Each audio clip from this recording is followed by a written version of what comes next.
Welcome back, and we're getting ready to move into our first conversation for today as we learn more about the Integrated Pest and Disease Management Project being conducted through CIRDI, which is the Sugar Industry Research and Development Institute. We have with us Jeffy Gomez, who is the project manager. We have Luciano Chi, who is the head of the unit, and we have Luis Gongora, who is the lab officer. Good morning and welcome, and thank you for being here. Thank you very much. Let's begin by talking a bit about the work that is being done by CIRDI, specific to the issue of pests and diseases. First of all, I want to say good morning and thank you for having us here on behalf of CIRDI and the IPDM unit. Well, basically, right now we are implementing a project which is funded by the EU. And it's an 18-month project, and it's entitled Strengthening of the Integrated Pest and Disease Management in the Sugar Industry. Basically, it's targeting the north, which is the Northern Sugar Belt. And basically, it consists of three major components. The first component is basically to establish a unit, which we already established a unit with Mr. Che being the head of unit, and we have a laboratory officer and a laboratory assistant. We will be constructing a IPDM laboratory.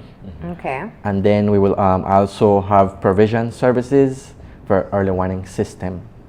And the second component is basically capacity building. We have to have capacity building for the farmers, the associations, and the employees of CIRDI itself. And the third component is basically to establish 12 demonstration plots, 6 in Orange Rock and 6 in Corozal, to prove that these agronomic techniques are working. Okay. Now let's talk about what some of the common threats are for the sugarcane industry. You know, usually I don't think people realize how important it is pest control when you have any kind of farm. We saw in the south how it devastated with the bacterial infection. It devastated the sugarcane, the shrimp industry. We've seen citrus greening being an issue for this for the citrus farms. What are the specific threats for the sugar industry? Okay, good morning once again. Thank you very much for the opportunity that you're giving to us to come and talk a little bit about the importance of pests in the sugar industry. As the name of the project implies, it has to do with pests and diseases that affects the sugarcane plants in the northern region of Belize. Now, whenever we are talking about pests in sugarcane, one of the main pests that comes to our mind whenever we're talking about sugar is the frog hopper, which is one of the main pests of importance that affects a lot the sugarcane plant. But at the same time, there are other pests of importance, but because no study have been done specifically on this pest, we don't know about the damage that it does to the plant. For example, we're talking about the stem borer, which is another pest of importance in sugarcane, and also the rat. But coming back to the main one, which is the frog hopper, and the pest that we are going to be targeting through this implementation of this IPM project with CIRDI. This pest affects the leaf of the plant. It sucks the sap from the leaf, and in doing so, it kills the leaf of the plant. And whenever we enter a field where there is a high infestation of frog hopper, then we can see that the leaf of the plant start to dry, like if it's burned. It's burned. So this pest, if it is not managed properly, it can completely damage an entire field. Now, cane farmers specifically have been a part of farming most likely from their childhood. In other words, their fathers probably were farmers, their grandparents probably farmers, so they have all the knowledge passed on to them. How much do they know about the threats of these pests and the different diseases? I think that the farmers are well knowledge and they have a lot of experience because they are the ones that are every day in their farm. Okay, us, whenever we study agriculture and we study the pest, we know the theory part of how to manage, how to implement these tactics for a good implementation of an IPM program. However, we are sure that farmers knows a lot about the pest. However, what the project is trying to do is specifically to strengthen We want to strengthen what the farmer knows, because again, as you mentioned, there are farmers that have been inside the sugarcane farming for more than 40, 50 years. So now, what we are trying to do with the project is to come and inform the farmer on how to better their practice. Maybe they have been doing the activities in the past, but we can complement what they have been doing. Absolutely. And in doing so, they can improve their production at the end. Here's a question. Has there been a study where a figure is derived based on the percentage of crop that is damaged either annually or per season based on this specific pest? I think that's maybe not a formal study they have implemented, but I think that the farmers and personally that works in the sugar industry, they have an idea. Again, one of the components that Mr. Jeffrey mentioned is to establish a demonstration plot. Now, in this demonstration plot, we want to validate that. We want to reach to a figure with regards to what is the impact that this pest is doing in the sugar crop. So again, with implementing this demonstration plot, we are going to conduct different activities from the planting up to the harvesting of the sugarcane.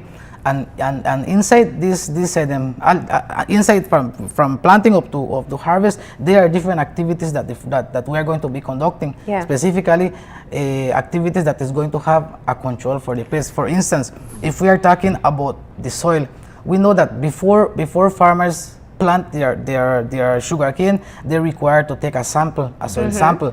In this soil sample, we are going to find out how many eggs of the froghopper are present.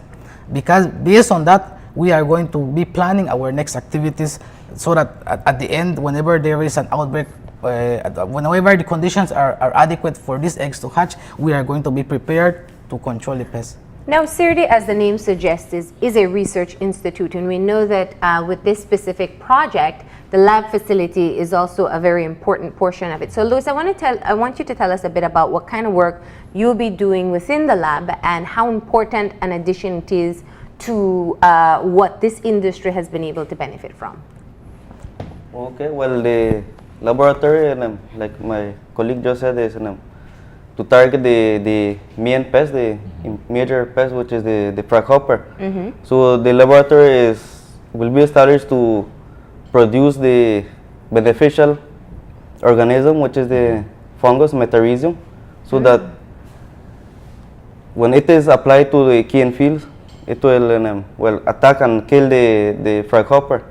It does so by adhesion to the froghopper, and then it penetrates, germinates within the froghopper, and then other insects that come in contact with the froghopper gets contaminated and controlling the environment. How delicate is this in terms of introducing this specific measure and being able to control it from becoming a problem by itself? Because oftentimes you have, like with the cane toad, for instance, in Australia, when they introduced that particular species to deal with a problem, it itself became a problem. So basically, right now it is being produced by Obregon, which is a Mexican sisterhood for Belize at the Ingenio, or the factory. And they are using this method, which is actually the best method, and it's a biological agent. It's environmentally friendly. So again, like Luis mentioned, it targets the froghopper, and it's a fungus that invades the species and it kills it. In this world where people are so concerned about what is going into their bodies and how their food is, or their produce is treated in the farms, I want you to tell me a bit about what was being done before, which I assume would have been pesticides, and how the introduction of this fungus will improve the product that is coming out, not only address the pest. Okay.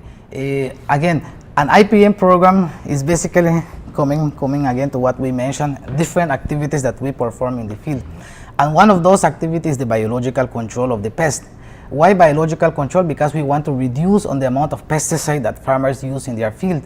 And we can see that along with the fair trade program or project that the different associations are doing, whereby fair trade is asking farmers to reduce on the amount of pesticide and to use other alternatives for pesticide.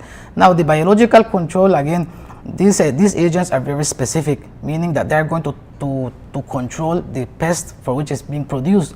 Now, before farmers used to apply a lot of chemicals, but again, with the introduction of this metarhizium, which is the fungus, they have seen that it can control effective the frog hopper without using too much chemicals. So how far, what's the extent of the use of the fungus at this point in time? Okay, I think that farmers are using the fungus presently. However, one of the main problem that they are having is to obtain the fungus or the cost. So what the IPM project is trying to do is to produce this fungus in Orange Walk in the north, so that farmers have it available. Now, another of the component that is contemplated inside the project is an early warning system, meaning that we want to alert the farmer before a problem arises with the frog hopper. So again, there is information that is being gathered by CIRDI through the CIMIS, which is the Sugar Industry Management Information System, where data is being collected at the field level with farmers: soil type, the variety, the acreage, what measures they are doing in their field, along with environmental condition, humidity, the temperature, rainfall. So with all this information that is being collected, what the IPM project is going to do is to create a system whereby if the conditions are going to be optimum for a pest outbreak, maybe for next week, we can alert the farmer so that they can actually prepare for any control for the control in the event of this outbreak. But again, that comes along with the laboratory. If there is an outbreak where farmers are going to get the metarhizium, we are going to be prepared also for doing that. The early warning will be tied to the soil tests primarily? Yeah, it's part of that. How else would you be able to predict an outbreak of frog hoppers? In the case of frog hopper, two environmental conditions are very important for them to reproduce, which is temperature and the amount of rainfall that can occur at any given point of time. So with this information, CIRDI has been collecting this information, so we are going to integrate all of this data that is available, and we are going to be creating this early warning system for the farmers. Tell me something. How receptive are farmers with regards to information being passed on to them of a scientific nature? For instance, you're out in the field, you're busy clearing and you're burning and doing all these activities, but then you have the experts who are testing the conditions, the environment in which you're planting your crops and what have you, and they're sharing this information with the farmers in order to prepare. How receptive are they, and how fast are they able to act on the information being provided? Well, I can say they are very receptive. They're responding and they want to learn. And basically they understand how serious is the issue, because basically we have preferential market right now. And this year the preferential market's supposed to cease. So they need to be more efficient. So if we have least pests in the fields, we have more production and more efficiency. It doesn't mean that you produce more, you have more sucrose content. So what is the idea is to increase the sucrose content and the production. And they are very receptive, they are willing to learn, and presently right now we are organizing a seminar whereby we will be teaching them about the whole integrated approach, soil nutrition, agriculture and climate change. They need to understand what's happening, what's the reason, because it's integrated. Basically, it includes the integrated approach includes 3 major steps, which is prevention, monitoring, and intervention. We want to stop it at the prevention and monitoring stage. We don't need to intervene. Hence your early warning. Exactly. Now, that's an interesting part, because typically, and we do this in every facet of our lives, we don't deal with the problem until we see the problem. So when you tell the farmers, okay, based on soil tests, we think we'll have a problem with these particular pests, let's prepare to treat. how has that particular system, that rollout been working? Because if they don't see it taking place, it's usually hard to imagine what will potentially come, especially if there's a cost involved in having to purchase the fungus. Well, basically, presently, CIRDI is implementing some farmer school field days, okay, whereby Hence your T-shirts. yeah, it's in our T-shirt. So what this field is, what CIRDI does in this field is to demonstrate also to farmers all these different activities, from the soil sampling, the preparation of the soil, the trashing, whereby they are trying to recommend farmers not to do the second boarding, because as how farmers do the harvesting of the sugarcane presently is that they burn 2 times. Whenever they're going to, before harvesting, and then after they have already harvested their field. So one of the activities is to prevent the second boarding of the field through doing trash lining, and then trying to incorporate all the leaves that remains in the field, incorporate it in the soil, and in doing so they are increasing also their fertility, because by incorporating the organic matter, we can improve the fertility of the soil.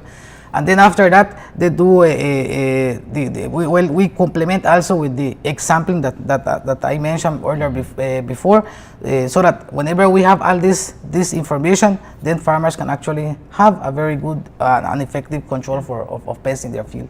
Louis, how difficult is it to be able to cultivate the fungus in the lab? Is it a very sensitive process? Well, right now we are not producing the fungus. We'll be going to, like how my colleague said, that we're going to go to Mexican side, Okay. where we will go for a training on Okay. how to produce the metarhizium. And that will be the experience that you will use to then do it within the labs here. Yes. Now, Creating a partnership in order for the 2 laboratory officers to go to the Ingenio, yes. Obregon, the Mexican side, and they will produce, multiplicate the hongos. And that will be complemented with 2 consultancies, which is basically, one is a biological and ecological consultancy. We need to understand the ecology of the northern Belize, and we need to do a profiling of the pest and disease in the ground. If we don't have a profile, it's obsolete. We need to understand what pests are in the ground and their genuses, etc., etc. We also need to have a native strain or a native fungus. Or not, it won't work sometimes, And that was going to be my question, because you spoke about climate change, and I think that's one of the things that definitely comes to mind. The farmers can talk about it, just how much they have seen a change in what was the typical weather pattern in Belize.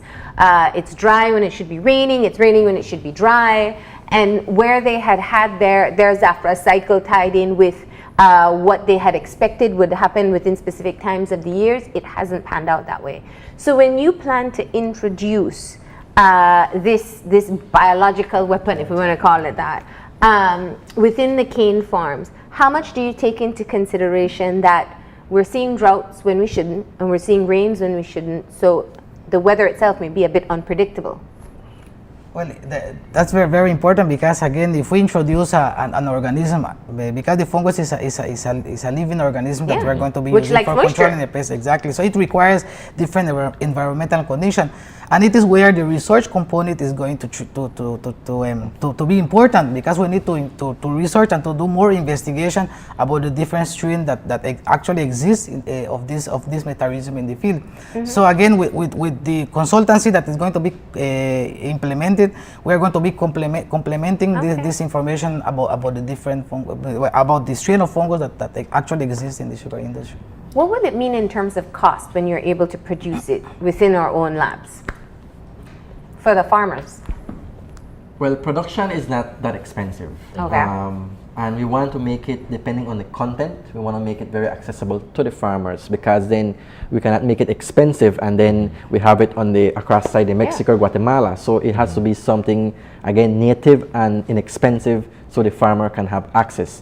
And the idea is to extend to other markets in the future for the laboratory to be self-sustainable at the end of the day. Now, from a general perspective, how instrumental has the work of CIRDI been to the sugar industry?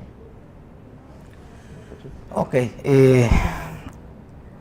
I've just I'm just recently formed part of CIRDI, but basically CIRDI is the research component of the sugar industry, whereby CIRDI is responsible of validating all the information about what farmers are doing.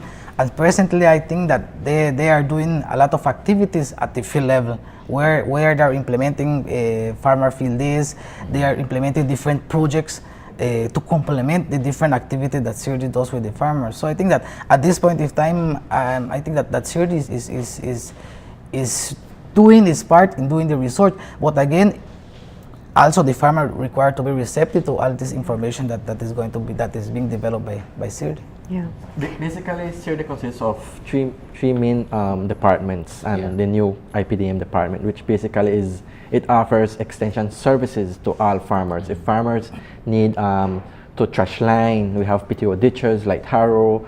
All those machinery can be accessible at a very reasonable rate. Yeah. We also have a very strong tool, which is the CIMIS, which is the Sugar Industry Management Information System. The CIMIS have data of all the parcels, how much production, and that information is very vital for the farmers. They can go to the office and get a map and the amount of production. They can forecast all of that information. And we have the new IPDM unit, which will actually combat the pest and the disease. So it's work in progress, but there's a lot that needs to be done, and a lot have been done. Yeah. Now, just before we wrap up this segment, I just want to look beyond the frog hopper and talk about what other potential threats exist and perhaps are in the pipeline. This is an 18-month project to establish, Yes, it's an 18-month project. So will you be primarily focusing on the production of this fungus and the warning system, or will you be looking at other diseases and pests as well? Presently, we are just trying to be working with the most important pest, which is the frog hopper. But again, in a natural ecosystem, whenever we try to control a pest, we can do a control here, but then other organisms can take the place of that pest. So I think that at the end of the project, whenever everything is working and we are already implementing the different activities, I'm sure that the IPDM department is going to look for other potential pests that might occur inside the sugar industry. All right, great. And you continue with your farmer field school so that the farmers are up to date with what you are going to be rolling out? Yes, that is being done by the Extension Department, another project which is funded by the IDB. Okay. But we will complement it with the demonstration plots, because there's no reason to reinvent the wheel. We can have the work continuous and collect the information and make it more efficient and effective. All right, that was very interesting. You were going to say? No. Okay. Anything else you'd like to say before we close off? Well, basically, thank you to you guys, and I need to give a shout out to my family. They told me to give it. Mr. Amelio Cal in Corozal, the Gomez family, the Chip family, the Gongora, the Cobb, and the entire CIRDI staff working hard today. All right. Well, thank you all for being here this morning.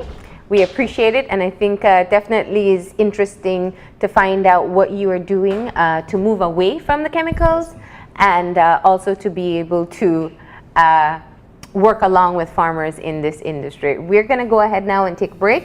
When we come back, we're going to be talking about early childhood development with Dr. Alberto August, so stay tuned.